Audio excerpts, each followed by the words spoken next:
8 November মঙ্গলবার রাত 8টায় খালেদ মহিউদ্দিন আছে এসপিকে জানিয়ে দিচ্ছি শিরোনাম।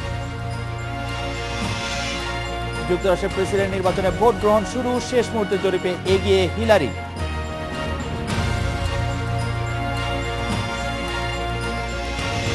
বিপিএল এ বরিশাল বুলসের মুখোমুখি ঢাকা ডায়নামাইটস, চট্টগ্রামের কাছে 29 রানে হেরে গেছে কুমিল্লা।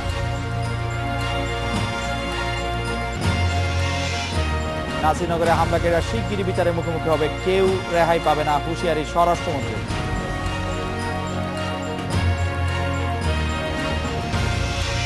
45তম প্রেসিডেন্ট নির্বাচন করতে ভোট দিচ্ছেন আমেরিকানরা। আজ আনুষ্ঠানিক ভোট গ্রহণ শুরু হলো। আগাম ভোট গ্রহণ চলছে আগে থেকেই। নির্বাচনী প্রচারণার শেষ মুহূর্তে একাধিক জরিপে ডেমোক্রেটিক পার্টির প্রার্থী হিলারি ক্লিন্টন প্রতিদ্বন্দ্বী রিপাবলিকান পার্টির প্রার্থী ডোনাল্ড ট্রাম্পের থেকে গড়ে 3 থেকে 4 পয়েন্টে এগিয়েছিলেন। যুক্তরাষ্ট্রে এবার নিবন্ধিত ভোটারের সংখ্যা প্রায় 15 কোটি। আশা করা হচ্ছে এবার প্রায় 10 থেকে 12 কোটি ভোটার ভোট দেবেন। এরই মধ্যে প্রায় 5 কোটি আগাম ভোট পড়েছে বলে জানিয়েছে নির্বাচন কমিশন। রীতি অনুযায়ী নভেম্বরের প্রথম মঙ্গলবার প্রেসিডেন্ট নির্বাচনের পাশাপাশি কংগ্রেসের উচ্চকক্ষ, সিনেট এবং নিম্নকক্ষ প্রতিনিধি পরিষদও ভোট গ্রহণ চলছে।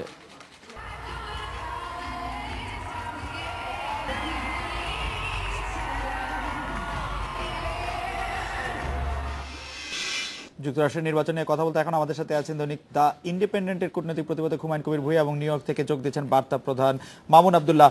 মামুন ভাই, ভোট গ্রহণ তো শুরু হয়ে গেছে, আপনি কোনো ভোট কেন্দ্রে গিয়েছিলেন কিনা, ভোট কেন্দ্র দেখেছেন কিনা, কিরকম টার্ন আউট হচ্ছে, ভোট দিতে আসছে কিনা যারা ভোট দেওয়ার জন্য রেজিস্ট্রেশন করেছেন তারা, কি মনে হচ্ছে মামুন ভাই? আমি এখন যেখানে আছি জ্যামাইকা হিল সাইড এলাকায়, আমার থেকে প্রায় 200 গজ দূরে একটি কেন্দ্র আছে। আমি সকালবেলা ওই কেন্দ্রে ঘুরে এসেছি।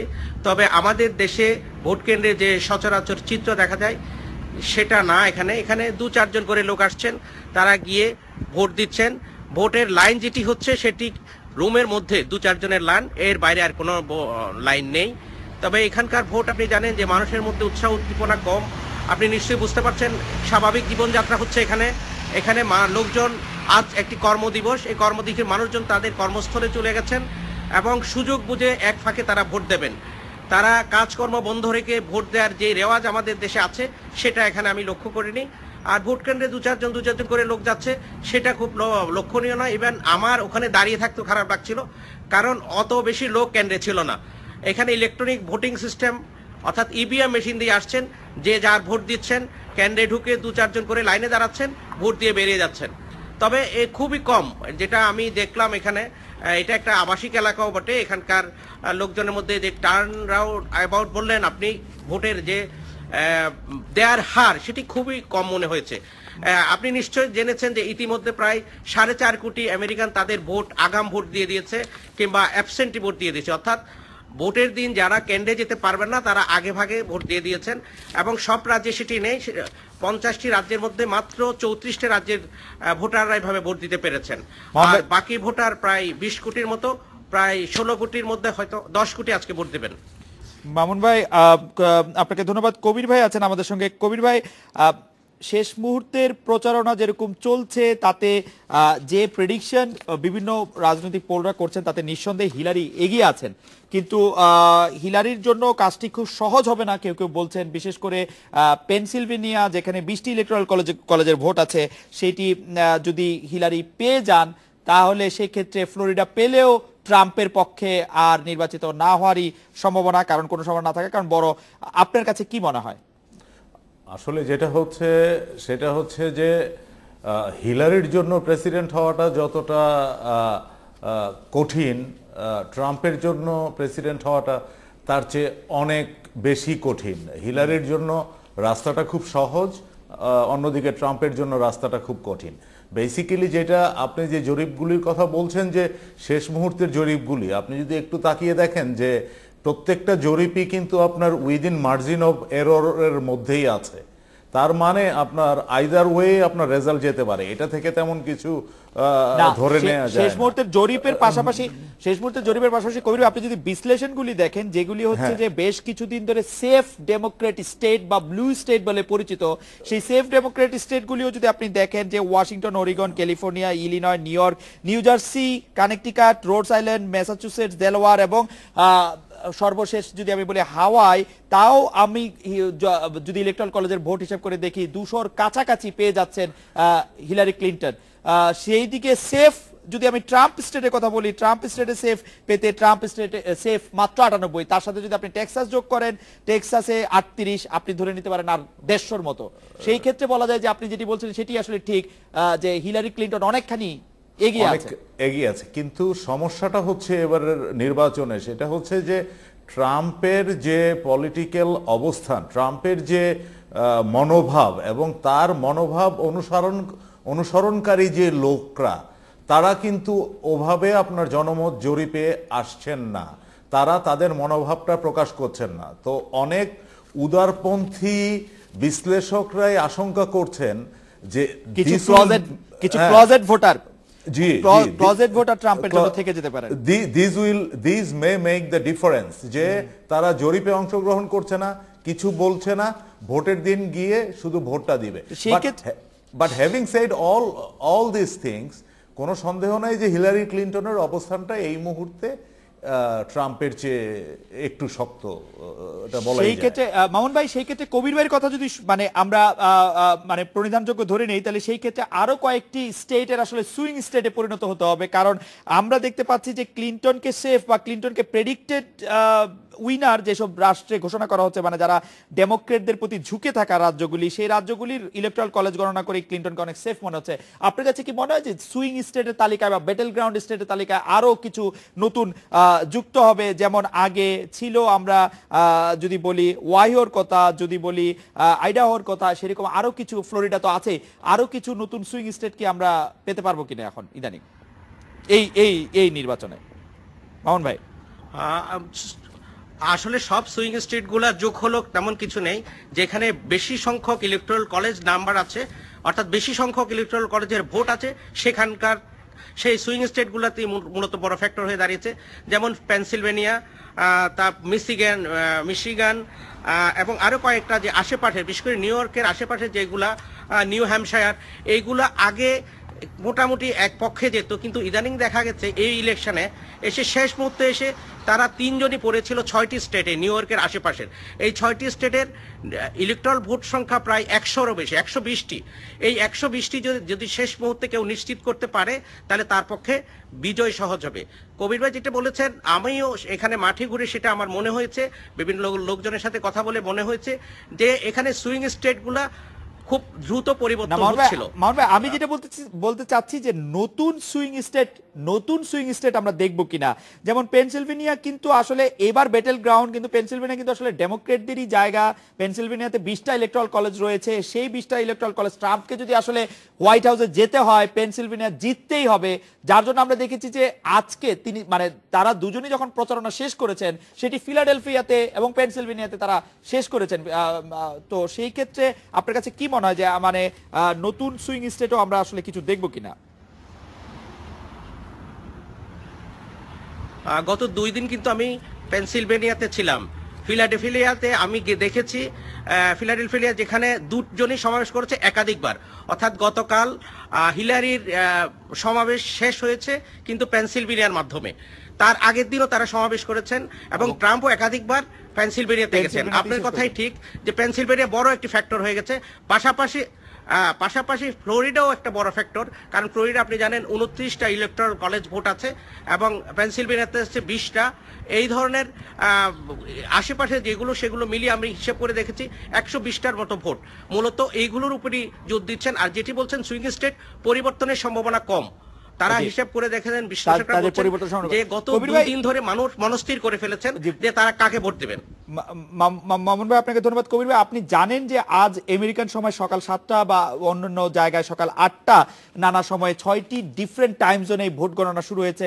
আমরা কখন নাগাদ ইলেকশনের ফলগুলি দেখতে পারবো এবং কোন কোন স্টেটের দিকে আমাদের একটু নজর রাখতে হবে আগে, সেই ব্যাপারে যদি একটু বলেন। আমরা একটা বিরতি নিয়ে ফিরছি কবির ভাই, মামুন ভাই আপনাদের সঙ্গে থাকবেন, আমরা একটা বিরতি নিয়ে ফিরছি আপনাদের সঙ্গে।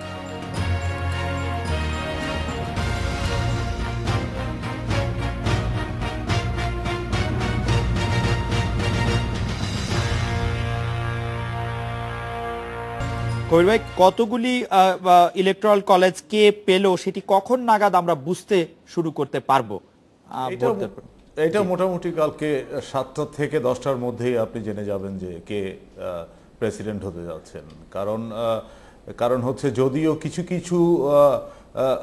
কিছু স্টেটে তখনও হয়তো ওই প্রজেকশনটা ওইভাবে হবে না, কিন্তু এটা ধরে নেওয়া হয় যেমন ক্যালিফোর্নিয়া হচ্ছে সবার পরে আপনার প্রজেক্ট করে, কারণ California is a democratic state, সবাই জানে। ক্যালিফোর্নিয়া, হাওয়াই, আপনার ওয়াশিংটন, ওই স্টেটগুলি। তো 7টা থেকে 10টার মধ্যেই মোটামুটি আপনি জেনে যাবেন কে হতে যাচ্ছে পরবর্তী মার্কিন প্রেসিডেন্ট। 7টা থেকে 10টার মধ্যে জানা যায়। মামুন ভাই, রিপাবলিকান বা ডেমোক্রেটদের আলাদা কোনো পরিকল্পনা রয়েছে যখন তারা নিশ্চিত হয়ে যাবে যে কার কাছে কতটা ইলেকট্রাল কলেজ পড়লো, যে ইলেকট্রাল কলেজ গেল? কারণ ট্রাম্প হেরে গেলে নির্বাচনের ফলাফল মেনে নেবেন কিনা সে ব্যাপারে তিনি একটি দোদুল্যমনতার মধ্যে আছেন। তিনি বললেন যে পরে মানবেন, আবার বলেছেন যে তিনি বিজয়ী হলে তাহলে ফল মেনে নেবেন। সেই ক্ষেত্রে ডেমোক্রেটদের বা রিপাবলিকানদের আলাদা কোনো পরিকল্পনা রয়েছে কিনা ইলেকশনে ফল হওয়ার পর? এখানকার গণমাধ্যম বা বিশ্লেষকরা কি বলছেন? দেখুন, ট্রাম্প কিন্তু শুরুতেই এই ধরনের বিতর্কিত এবং মনোযোগ আকর্ষণীয় বক্তব্য দিয়ে তার অবস্থানটা অনেক সুদৃঢ় করতে চেয়েছেন। এটা ট্রাম্পের এক ধরনের কৌশল, কারণ সকালে তিনি যে ধরনের বক্তব্য দিচ্ছেন ঠিক বিকেলে দেখা যাচ্ছে তার কিছুটা পরিবর্তন হয়ে যাচ্ছে তার বক্তব্য। তো ট্রাম্প মেনে নেবেন না বললেও সেটা কিন্তু এখানে সুযোগ নেই। এখানে যে পদ্ধতিতে নির্বাচন সেখানে মানতেই হবে তাকে।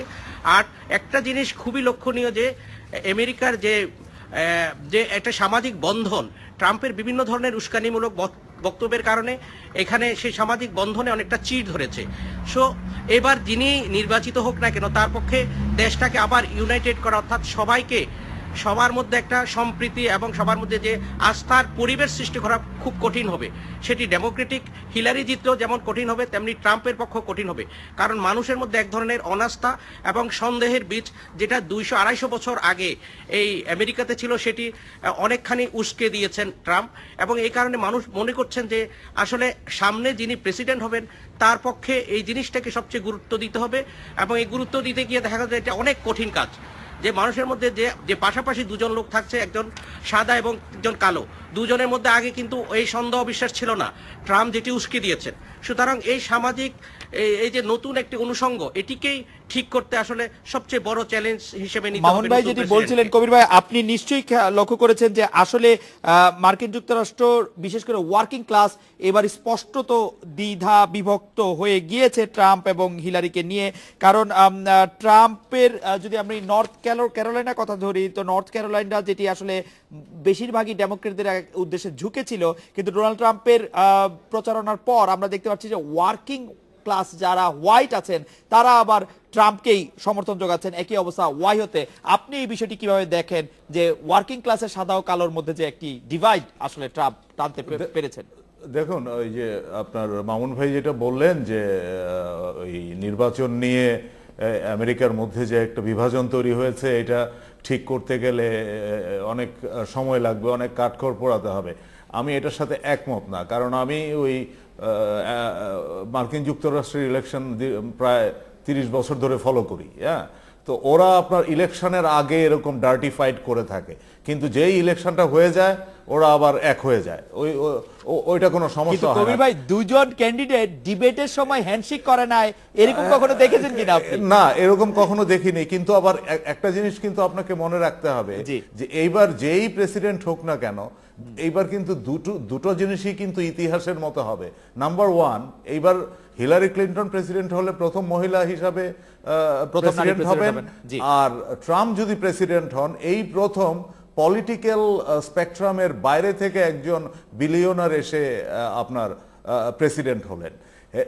হ্যাভিং সেড দ্যাট, আর আপনার ওই যে যদি ওই সাদা কালোর যে বিভেদ, ওয়ার্কিং ক্লাসের যে ইকুয়েশন, এটা যদি তেমনই প্রকট হতো, তাহলে কিন্তু বারাক ওবামা 2 টার্ম আপনার প্রেসিডেন্ট হতে পারতেন না। না, কবির ভাই, বারাক ওবামার সময় এটি এত প্রকট ছিল না, কিন্তু সর্বশেষ অশ্বেতাঙ্গদের উপর যে জরিপ চালানো হয়েছে, সেই অশ্বেতাঙ্গরা কিন্তু ট্রাম্পকে ভোট দিতে অস্বীকৃতি জানিয়েছেন। যারা কথা বলেছেন তাদের প্রায় সকলে 98% টু বি এক্সাক্ট আমি যদি বলি। আপনার সব সময়ই এই ট্রাম্প ছাড়াও সব সময়ই আপনার অশ্বেতাঙ্গরা, বিশেষ করে কালোরা সব সময়ই ডেমোক্রেটদেরকে ভোট দেয়, অলওয়েজ, উইদাউট এক্সেপশন। নিশ্চয়ই আছে, কিন্তু এইবারের পার্সেন্টেজটা হয়তো বেশি, কারণ হয়তোবা ট্রাম্পের কিছু আপনার উস্কানিমূলক বক্তব্য। না আপনার বক্তব্য অবশ্য আমি কিছুটা আংশিক করি, কিন্তু কালোদের যেগুলি স্টেট আছে যেমন মিশিগান বা মিসিসিপির কথা যদি আমি ধরি, তারা কিন্তু হিস্টোরিক্যালি রিপাবলিকান স্টেট। তো সেইটি মেনে নেওয়া আসলে একটু কঠিন যে কালোরা সবসময় আসলে ডেমোক্রেটদের ভোট দেয়, কারণ রেজিস্টার্ড কালো রিপাবলিকানদের ভোটের সংখ্যাও কিন্তু কম নয়। আমি কিন্তু বলেছি বেশিরভাগ, মানে বেশিরভাগ সময়, এবং ওভার 70%, ওভার 70% রেজিস্টারদের মধ্যে বোধহয় সংখ্যাটি এমন নয়। যাই হোক, মামুন ভাই, আমরা শেষ মুহূর্তের প্রচারণাতেও আমরা দেখলাম যে তারা আমেরিকাকে, মার্কিন যুক্তরাষ্ট্রে ক্রিস ক্রস করে ঘুরে বেড়াচ্ছেন, আলাস্কা থেকে সব জায়গা পর্যন্ত কোনোটাই বাদ দেন নাই। নিউ ইয়র্কে কিছুক্ষণ আগে হিলারি ক্লিন্টন ভোট দিয়েছেন আপস্টেটে। নিউ ইয়র্ক বাসীদের মধ্যে আপনি বারবার বলছিলেন যে কোনো ধরনের ভোটের উচ্ছ্বাস নেই, ভোটের কোনো রকম কোনো কিছু নেই। ভোট শেষ হয়ে যাওয়ার পর তারা কি হাফ ছেড়ে বাঁচবেন, পাত্তা দিবেন না, নাকি এটি একটি স্বাভাবিক ঘটনাই তাদের মধ্যে হয়ে থাকবে? মামুন ভাই। না, এটা কিন্তু স্বাভাবিক ঘটনাই, সব সময় নির্বাচনে এরকমই হয়। আমি সকালে দেখেছি 8:04 হিলারি ক্লিন্টন ভোট দিয়েছেন নিউ ইয়র্কের চাপাকুয়া একটা জায়গায়, এটা আমার থেকে খুব কাছে, আমি ওই জায়গাটা ঘুরে এসেছি। তো ভোট দেওয়ার পর একজন জাদরেল প্রার্থী নির্বাচন কেন্দ্রে আসলো, মানুষের মধ্যে যেরকম উচ্ছ্বাস, দলে দলে মানুষ যোগ দেয়া, এসব কিছুই ছিল না। ও হিলারি তার মুষ্টিমেয় 10-15 জন সমর্থকদের নিয়ে এসে ভোট দিয়ে চলে গেছেন, এবং এজ ইউজুয়াল মানুষ এটা নিয়ে কোনো উচ্ছ্বাস নাই, এটা স্বাভাবিক নিয়ম। আজকে ভোট চলে গেলে মানুষ হাফ ছেড়ে বাসবে এমন না, কিন্তু তারা ধরে নিয়েছেন তাদেরকে প্রতি 4 বছর অন্তর অন্তর একবার ভোট করতে হবে, এবং ভোটের এরকম পরিস্থিতি হবে, আবার স্বাভাবিক জীবনে তাদেরকে ফিরে যেতে হবে। এটাই আমেরিকানবাসীর প্রাত্যহিক একটি জীবনের অঙ্গ বলে তারা ধরে নিয়েছেন। মামুন ভাই, আপনাকে ধন্যবাদ। কবির ভাই, আমি সর্বশেষ আপনাকে জানতে চাইবো, আপনি কি মনে করেন ট্রাম্পের বিজয়ী হওয়ার কোনো সম্ভাবনা আছে, বা কোনো কারণে হিসাব নিকাশ একটু উল্টে যেতে পারে? এটা বলার আগে আমি একটা কথা বলি, মামুন ভাই যে স্টেটে আছেন, নিউ ইয়র্ক, হ্যাঁ, এই স্টেটে কখনোই ভোটের উচ্ছ্বাস থাকে না, কারণ এটা চিরদিনই এটা ডেমোক্রেটিক স্টেট। যদি ভোটের উচ্ছ্বাস উত্তেজনা দেখতে হয় তাহলে যেতে হয় আপনার ওই ব্যাটল গ্রাউন্ড স্টেটগুলিতে, যেমন Ohio, north Carolina, new Hampshire, Florida, ওই স্টেট, নেভাদা, ওই স্টেটগুলি হচ্ছে আপনার ইলেকশনটা ডিসাইড হবে ওই 5-6টা স্টেট দিয়ে। আপনার নিউ ইয়র্ক, ক্যালিফোর্নিয়া, এগুলি তো already decided, Texas already decided, অতএব এটা নিয়ে কোনোই নেই। আর আপনার যে প্রশ্ন সেটা হচ্ছে যে আমার ইয়েটা হচ্ছে, মানে অবশ্যই একজন বাংলাদেশির পার্সপেক্টিভ থেকে আমি যদি বাংলাদেশি ডায়াসপোরার কথা চিন্তা করি আমেরিকাতে, তাহলে আমি মনে করি যে আমাদের ডায়াসপোরা বোধহয় হিলারি ক্লিন্টনের বিজয়ী চাইবেন। না না, আমি চাওয়ার কথা বলছি না, এমন কোনো কিছু কি আছে এখন পর্যন্ত যা হিসাব নিকাশ দেখা যাচ্ছে যে ট্রাম্পের বিজয়ী হওয়ার কোনো সম্ভাবনা আছে কিনা? ফ্র্যাঙ্কলি স্পিকিং, আমি আজকে সারাক্ষণ দেখছিলাম, আমার কাছে ট্রাম্পের বিজয়ী হওয়ার কোনো সম্ভাবনা আমি দেখতে পাইনি। আমি যেটা প্রথমে একবার বলেছি সেটা হচ্ছে যে জরিপ যেগুলি আমরা দেখছি সেগুলিতে যদি মার্জিন অফ এররের ভিতরে আছে প্রত্যেকটা জিনিস। এখন কথা হচ্ছে যে অনেক লুক্কায়িত লোক আছেন কিনা যারা জরিপে আসেননি, কিন্তু তারা শুধু ভোটের দিন গিয়ে ভোট দিবেন, কারণ কেউই কিন্তু রেসিস্ট হিসাবে পরিচিত হতে চান না। আপনি মনে করছেন ট্রাম্পের সম্ভাবনা রয়েছে জয়ী হওয়ার? আমি উড়িয়ে দিচ্ছি না, আমি উড়িয়ে দিচ্ছি না। আপনি কি মনে করেন ট্রাম্পের জয়ী হওয়ার সম্ভাবনা আছে? খুব দ্রুত যদি আমাদেরকে একটু বলেন যে আপনি মনে করছেন কিনা যে ট্রাম্পের জয়ী হওয়ার সম্ভাবনা এখনো রয়ে গিয়েছে? আসলে একদিন কিংবা এই যে ট্রাম্পের বক্তব্যের ভিত্তিতে কিন্তু এটা ডিটারমিন হবে না যে কাকে তারা প্রেসিডেন্ট করবেন। মানুষ ঠিক করে নিয়েছেন কাকে ভোট দিবেন, কারণ এখানে অনেকগুলো অনুষঙ্গ, শুধুমাত্র সাদা কালোর বিভেদ দিয়ে ইলেকশন হয় না, নির্বাচিত হয় না, এখানে অনেকগুলো ফ্যাক্টর থাকে। এইসব ফ্যাক্টর থেকে মনে হচ্ছে যে হিলারি ক্লিন্টনের সম্ভাবনাটাই বেশি। আপনি মনে করছেন হিলারি ক্লিন্টনের সম্ভাবনা বেশি? হুমায়ুন কবির ভূঁইয়া, মামুন আব্দুল্লাহ, আপনাদের অনেক ধন্যবাদ। স্পিকার বিরতি নিচ্ছি, ফিরছি একটু পরে।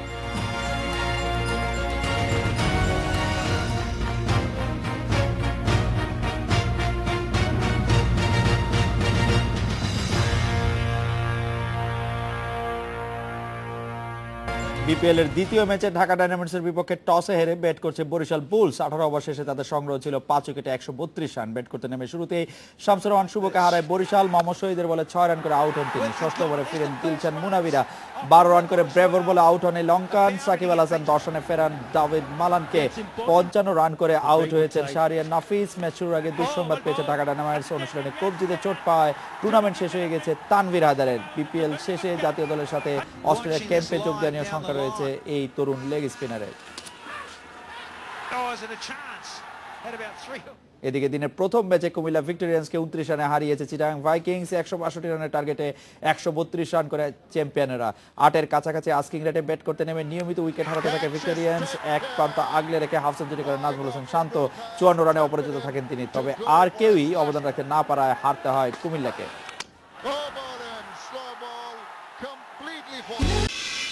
ঢাকা ডায়নামাইটস ও বরিশাল বুলসের ম্যাচ চলছে। আরো কথা বলতে আমাদের সাথে যোগ দিচ্ছেন সহকর্মী সাইফুল মজুমদার। সাইফুল, মুশফিক রান পাচ্ছেন, সবচেয়ে ভালো কথা এটি। আমি যখন দেখছিলাম 44 রান করেছিলেন মুশফিক।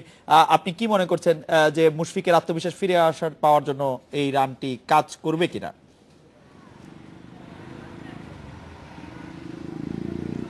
গতকাল মুশফিক একটি কথা বলেছিলেন যে এই বিপিএলটা তার জন্য অনেক বড় কিছু, কারণ গতবার তার যে শেপে ছিলেন আসলে বিপিএলের যে ফরম্যাটে যে খেলা সেই ফরম্যাটে তিনি ছিলেন না, এবং গতকাল তিনি যেটি বলেছিলেন এবার তার একটা চ্যালেঞ্জ থাকবে নিজের সঙ্গে যে বিপিএলের যে টি-20 যে আসল মেজাজ, সেই মেজাজে নিজেকে সেই মেজাজ ধরেই খেলা, এবং সেটি আজকে যতটুকু খেলেছেন অবশ্যই এটি যদি বলতে হয় একটা ভালো কিছুর ইঙ্গিত। একদমই খারাপ বলা যায় না, 50 হয়তো পাননি, কিন্তু তার আগে যে ব্যাটিংটা করেছে আমরা তাকে দেখেছি যে তার যে সেরা সময়ে যে তিনি যে ছন্দে থাকেন সেই ছন্দটা তার মাঝে দেখা গেছে। এবং সামনের যে ম্যাচগুলো আছে কিংবা জাতীয় দলের যে ম্যাচগুলো আছে তার আগে কিন্তু এটা অনেক কার্যকরী, কারণ আপনি জানেন নিউজিল্যান্ডের 3টা টি-20 আছে, সেইটার সাথে অভ্যস্ত হওয়ার জন্য এটাও কিন্তু অনেক কার্যকরী হবে। এবং সবকিছু মিলে নিউজিল্যান্ড সিরিজের আগে জাতীয় দলের যে ক্রিকেটার আছেন তাদের জন্য তো অবশ্যই ভালো, এবং মুশফিকে এই ফরম্যাটে মুশফিকে যদি আরও আগ্রাসী দেখা যায় অবশ্যই এটি তার নিজের জন্য যেমন ভালো তেমনি জাতীয় দলের জন্য অবশ্যই পজিটিভ কিছু। সাইফুল, প্রথম ম্যাচটির কথা বলতে চাচ্ছিলাম যে কুমিল্লা গতবার সাদামাটা একটি দল নিয়ে চ্যাম্পিয়ন হয়েছিল। এবার কুমিল্লাকে একটু যেন এলোমেলো মনে হচ্ছে, এর কারণ কি বলে আপনি মনে করেন? না, প্রথম ম্যাচ হেরেছে বলে বলছি না, খেলা দেখেই কিছুটা এলোমেলো মনে হচ্ছিল, এবং যেভাবে তারা উইকেটগুলি বিলিয়ে আসলেন আসলে কোনো কিছু বলার নাই। দুটো বিষয়, একটা হচ্ছে যে প্রথম ম্যাচ একদম অনভ্যস্ততা একটা বিষয় থাকে, একদম প্রথম ম্যাচে একটা যেটা হয় অনভ্যস্ততাই হয়ে থাকে, শুরু করাটা একটা অনেক এটার সঙ্গে মিশতে সময় লাগে। দ্বিতীয় যে কারণটা বলা হচ্ছে যে তাদের কিন্তু একটা চাপ আছে, তারা চ্যাম্পিয়ন দল কিন্তু শুরু থেকেই চায় সেই তাদের প্রত্যাশা মেটাতে। হয়তো গতকাল ইমরুল কায়েস দলের প্রতিনিধি হয়ে এসেছিলেন, তাকে বলা হয়েছিল চ্যাম্পিয়নরা কি চ্যাম্পিয়নের মধ্যে শুরু করবে কিনা বা তাদের কোনো প্রেশার আছে কিনা, যদিও তিনি মুখে স্বীকার করেননি, কিন্তু অবশ্যই একটা চ্যাম্পিয়ন তারা চায় ভালোভাবে শুরু করার। এবং আপনি যদি বলেন যে চিটাগং ভাইকিংসের বোলাররা কিন্তু দারুণ কামব্যাক করেছিল এবং অবশ্যই তাদেরকে চেপে ধরেছিল। সবকিছু মিলে কুমিল্লা অবশ্যই আরো অনেকগুলো ম্যাচ আছে, তারা অবশ্যই কামব্যাক করবে এটা আশা করা হচ্ছে, কিন্তু এটি আপনি যে কারণটি বলেছেন আসলে সেটি না। সাইফুল, দুটি ম্যাচের মধ্যে যে কনসার্ট হচ্ছে সে তা দর্শকরা কেমন উপভোগ করছেন, আপনি কেমন উপভোগ করলেন? শুরুর ম্যাচটা যদি আমি বলি, আমি আর একটু আশা করেছিলাম, বিশেষ করে চিটাগং ভাইকিং শুরুটা যেভাবে করেছিলেন শেষটা কিন্তু সেভাবে করতে পারেননি। আশা করা হচ্ছিল টি-20 যে মেজাজটা ছিল আমরা সেটা আশা করেছিলাম। সাইফুল, আমি আসলে ম্যাচের মাঝখানের গান নিয়ে কথা বলছিলাম, মিউজিক কেমন ছিল, আপনি উপভোগ করেছেন কিনা? দুটি ম্যাচের মাঝখানে যে মিউজিক দেখলাম আমরা, যদি বলেন অর্থহীন ব্যান্ড, হ্যাঁ অর্থহীন ব্যান্ড সেই আজকে তারা পারফর্ম করেছে প্রথম ম্যাচে, এবং আমার যদি ব্যক্তিগত বলেন যে অর্থহীন আমারও প্রিয় ব্যান্ড, আমি অবশ্যই এনজয় করেছি এবং দর্শক যারা ছিলেন তারাও এনজয় করেছেন। অর্থহীন ব্যান্ড অবশ্যই বাংলাদেশের অনেক পুরনো ব্যান্ড এবং জনপ্রিয় ব্যান্ড, তাই আমার পাশাপাশি দর্শকরা উদযাপন এবং এনজয় করেন। সাইফুল, এডিটর স্পিকে এবার বিরতি নিচ্ছি, ফিরছি একটু পরে।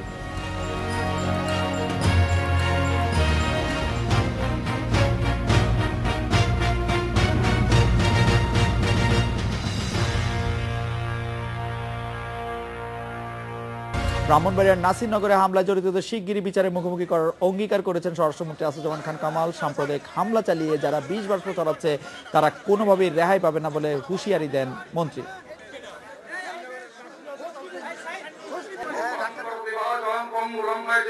নাসিরনগরে হামলার 9 দিন পর ঘটনাস্থল পরিদর্শনে স্বরাষ্ট্রমন্ত্রী যোগ দেন সুধী সমাবেশে। এতে উপস্থিত ছিলেন বিভিন্ন ধর্মের প্রতিনিধিরা। সমাবেশে যুব ক্রীড়া প্রতিমন্ত্রী ছাড়াও পুলিশ ও র্যাবের উচ্চ পদস্থ কর্মকর্তারাও যোগ দেন। তখন আমরা সবাই আইন শৃঙ্খলা দলের বাইরে। স্বরাষ্ট্রমন্ত্রী নাসিরনগরে পৌঁছে প্রথমে যান ক্ষতিগ্রস্ত গৌর মন্দিরে। এ সময় এলাকার সাংসদ প্রাণী সম্পদ মন্ত্রী সাইদুল হক বিভিন্ন বিষয়ে স্বরাষ্ট্রমন্ত্রীর কাছে ক্ষোভ প্রকাশ করেন। পরে তারা যোগ দেন আশুতোষ স্কুল মাঠে সুধী সমাবেশে। মন্ত্রী সাইদুল হক অভিযোগ করেন, ঘটনায় জড়িতরা নাসিরনগরের বাইরের লোক। আর স্বরাষ্ট্রমন্ত্রী জানান, ঘটনায় জড়িতদের গ্রেপ্তারের ব্যাপারে আইন শৃঙ্খলা বাহিনী অনেকটা এগিয়েছে। 14টা ট্রাকের মধ্যে সবটির হাফ প্যান্ট পরা, হাফ শার্ট, এবং এরা নাসিরনগরের উপজেলার কোন লোক নয়। আমাদের কিন্তু সঠিকভাবে এটাকে আমরা চিহ্নিত করতে পেরেছি। হয়তো আমাদের কিছু সময় লাগছে। আমরা সবসময় বলি, আমরা জজ মিয়ার নাটক তৈরি করি না। আমরা যেটা ধরি সেটা সঠিক ব্যক্তিটাই ধরি। আমরা যেটা ধরি তাকে উপযুক্ত প্রমাণস্বরূপ ধরি। আমরা যারা যারা এগুলি করেছেন সবকেই আমরা ধরব। যুব ও ক্রীড়া প্রতিমন্ত্রীর পাশাপাশি পুলিশের আইজি নাসিরনগরের সাম্প্রদায়িক সমাবেশ কিভাবে হলো তা নিয়ে প্রশ্ন তোলেন। নাসিরনগরে কেন মিটিংটি হলো, এই প্রশ্নটি কিন্তু আমি উত্তর খুঁজে পাইনি। নিশ্চয়ই উত্তর পেতে হবে আমাদের। প্রশাসন নিশ্চয়ই দেখবেন। আপনারা মিটিং অর্গানাইজ করলেন, মিটিং নিয়ন্ত্রণ করতে পারেন নাই। আপনাদেরকে দায়িত্ব নিতে হবে না? এই জনগণ হলো, এই দায়িত্ব কি আপনাদের কাঁধে আসবে না? অবশ্যই আসা উচিত। সমাবেশে উপস্থিত সব ধর্মের প্রতিনিধিরা সাম্প্রদায়িক শক্তিকে প্রতিরোধ ও অসাম্প্রদায়িক চেতনায় দেশ গড়ার অঙ্গীকার ব্যক্ত করেন। Shahriar Anirban, independent news, Nasirnagar, Brahmanbaria.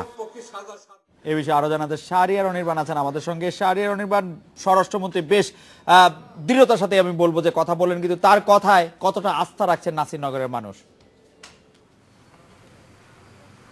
দেখুন, দুপুর 12টার সময় যখন স্বরাষ্ট্রমন্ত্রী নাসিরনগরে আসেন তখন কিন্তু জনতার ঢল পড়েছিল এবং তিনি ক্ষতিগ্রস্ত এলাকা এবং সেই সাথে ক্ষতিগ্রস্ত পরিবারের সাথে কথা বলেছেন। যখন তিনি বক্তব্য দিচ্ছিলেন তখন বলা যায় যে বেশ কিছু যারা স্থানীয় যারা রয়েছেন তারাও হর্ষধ্বনি এবং হাততালিও দিয়েছিল। তবে তারপরে যখন আমি তাদের সাথে কথা বলেছিলাম তারা বলছে যে নাসিরনগরের ইতিহাসে এই ধরনের কোনো ঘটনা এর আগে ঘটেনি। যেহেতু এখানে প্রায় 60,000-এর মতো হিন্দু বসবাস করে, প্রায় 42,000 হিন্দু ভোটার রয়েছে। তো যারা সবসময় স্থানীয় এমপি বর্তমান মৎস্য প্রাণী সম্পদ মন্ত্রী সাইদুল হকের আশ্রয়ে আছেন, তো সেই ক্ষেত্রে তারা এতটুকু এই জনসমাবেশ। আজকে সাইদুল হক কি কোনো বক্তব্য রাখলেন স্বরাষ্ট্রমন্ত্রীর উপস্থিতিতে? নাসিরনগরের লোকদের উদ্দেশ্যে সাইদুল হক কি কিছু বলেছেন? হ্যাঁ, সাইদুল হক তিনি আজকের সুধী সমাবেশের আজকে সভাপতিত্ব করেছিলেন। তিনি সবার শেষে তিনি তার বক্তব্য তোলেন এবং তারপর সে বরাবরই প্রথম দিন থেকে যে কথাটা বলে আসছিলেন যে একটি বিচ্ছিন্ন ঘটনা ঘটেছে এবং সেটি মিডিয়ায় এটিকে ইস্যু তৈরি করে ফুলিয়ে ফাঁপিয়ে বহির্বিশ্বের সামনে আরও উপস্থাপন করেছেন। তো তারপরেও একটা বিষয় সে স্বীকার করেছেন যে এত বড় একটা ঘটনার কিছুটা হলে পরেও ব্যর্থতার কিছুটা দায় প্রশাসনের আছে, এটা সে স্বীকার করেছে। তবে তারপরেও একটা বিষয় এখানে খুব স্পষ্ট, সে এটাও বলেছে যে এখানকার দলীয় যে কোন দলের বিষয়টি সেটি সেই জায়গা থেকে স্থানীয়রা এখানে জড়িত ছিল না। ব্রাহ্মণবাড়িয়া জেলা আওয়ামী লীগের কোনো প্রতিনিধি আজকে ছিলেন কিনা এখানে?